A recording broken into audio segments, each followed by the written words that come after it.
Hey guys, welcome back to another episode of Grave Reviews. My name is Chris, and today I am talking about the new horror movie, The Exorcism of God. That's right. We have exorcised so much that we are now exorcising God.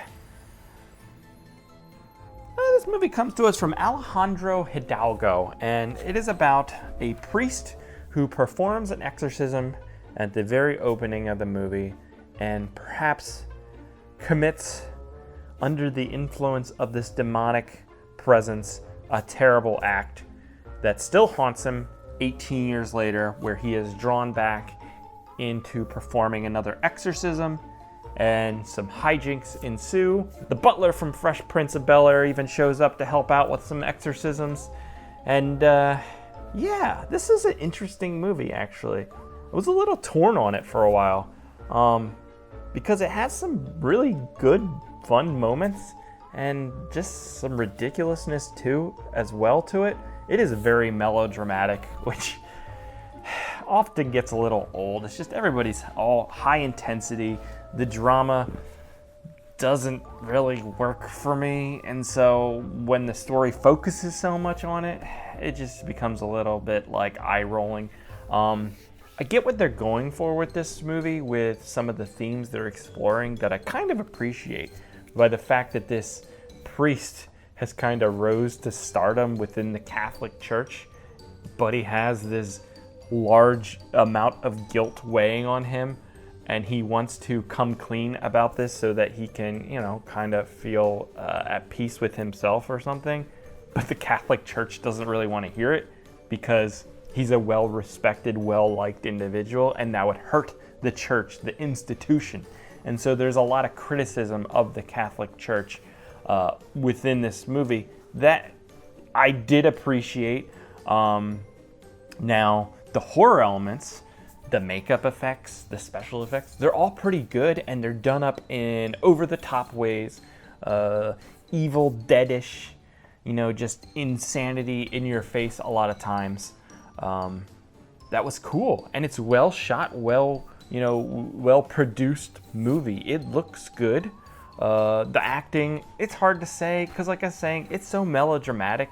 I don't know. How do you deliver some of these lines and sound sincere? Because a lot of stuff people talk about just doesn't sound natural, and that's where the melodrama comes from. Now, this movie did feel a bit different than most possession movies, while still, maintaining many of the tropes.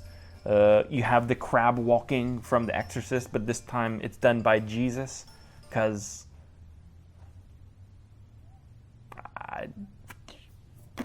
there is a lot of religious talking, just talking about religious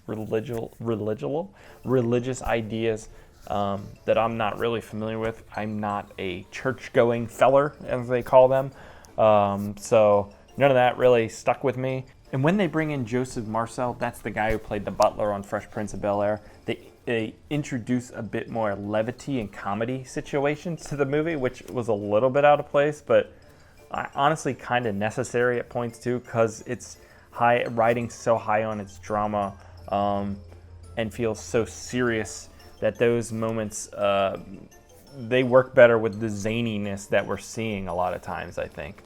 There's some gross stuff in this movie. Mostly like just the kind of the Exorcist type thing where there's some sexual acts being performed in really gross ways. I mean, the storyline itself has a lot of gross elements to it as well.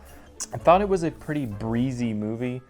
It moves pretty well, considering there's only a few locations. Once you get into the prison, it definitely feels like the movie slows a bit, even though there's a lot of like action sequences or a lot of things that are happening in there. I think it's just the visual, this dark prison, it becomes a little bit overwhelming considering the rest of the movie. It's definitely not perfect. I did think it was pretty entertaining. And again, I will underscore, I think the makeup and I don't want to say practical effects, but it's mostly just the makeup and the way they sell these possessed people. It looks really good. I thought the Jesus haunting ghost figure that we see throughout also looks relatively creepy, and the lighting really adds to the mood of this movie. So if you're really into possession movies, it feels a bit more fresh than a lot of recent possession movies. So I appreciated that. And there is a bit of a gimmick and twist by the end, and some interesting themes with its, criticizing the Catholic Church in ways that aren't super overt that I appreciated. It's the little subtextual moments where they get those criticisms in that do land a bit better for me. So I don't know. I think I'll give this it's okay. I give it a 6 out of 10. I think it has enough entertaining horror moments for me. I'm not a religious person, so if you're religious and this kind of stuff bothers you, maybe don't watch it. But if you like movies like The Exorcist, it's not nearly as serious, even though it tries to be, but is more of a over-the-top kind of possession movie in those ways that I appreciated. So it's out now. So if you've seen it, let me know what you think, and I will catch you here next time, guys. Goodbye.